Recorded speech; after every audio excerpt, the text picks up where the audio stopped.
Hi, it's Gloria, the pink-haired lady from Indianapolis, and just with some extra tips for investors this morning. I'm here, got my dog Tommy in the background. This is his little spot, and if I record here, then he's not moving, so he'll be with us this morning.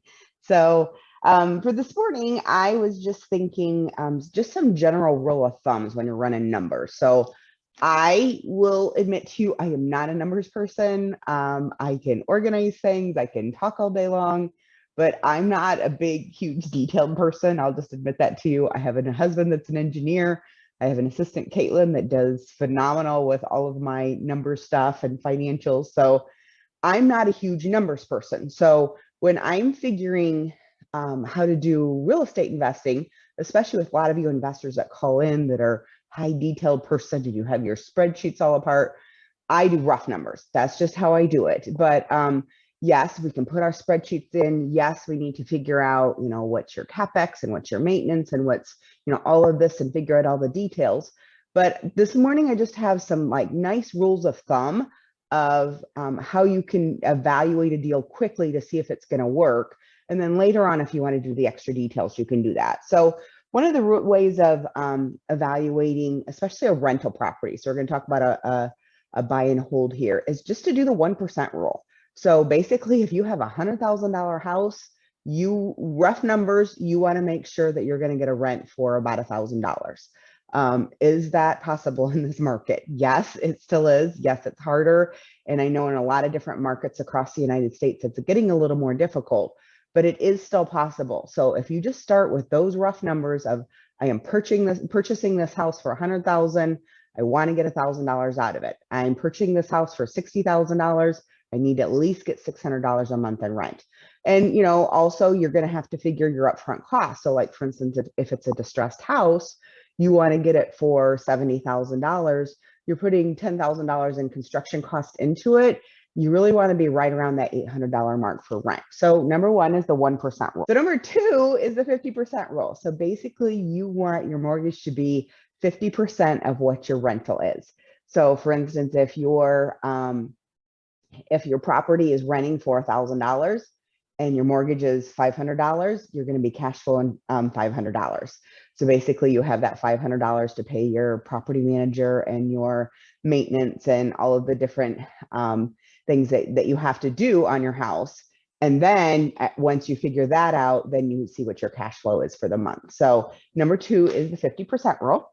So basically, and this applies more to flips and BRRRR properties, you want to be all in about 70% of the ARV. So for instance, if we are, I just like to use the $100,000 mark. So let's say that there is a house that you can purchase for $70,000, but once you're fixed up, you're at that $100,000 mark. So this is getting a lot more difficult, I know, especially in the Indianapolis market, and I assume in a lot of the other markets as well, because everybody comes in and you're like, I want to buy something that's 70% of ARV. We're getting a little more difficult, but at the same time, property prices are really on the rise right now, and they're going to continue to be that. So even if you don't quite hit your 70% ARV for purchase price or 70% for all-in price once you have your purchase and your construction, just kind of keep in mind what the trends are of what the market is doing. So like, for instance, in the Indianapolis market, we've been trending 16 to 21% increase in properties prices over the last year.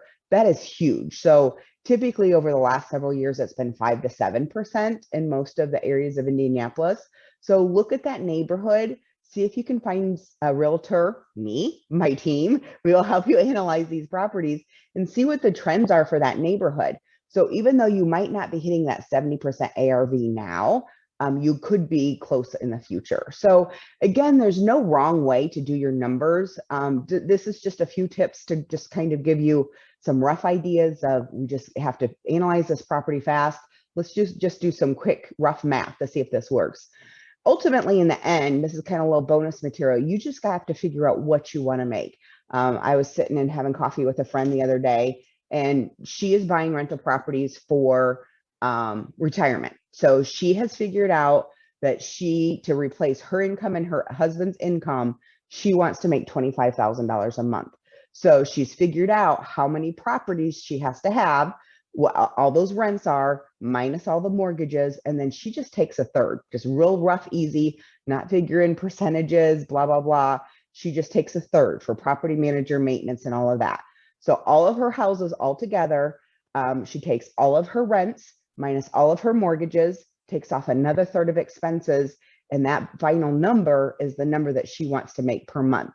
So then from there, she figures out how many houses she's going to need to get to that number. So lots of different ways to figure numbers. Would be glad to help you. Again, it's Gloria, the pink-haired lady from Indianapolis, with your investor tips of the day, and hopefully that was helpful for you today. Have a great day.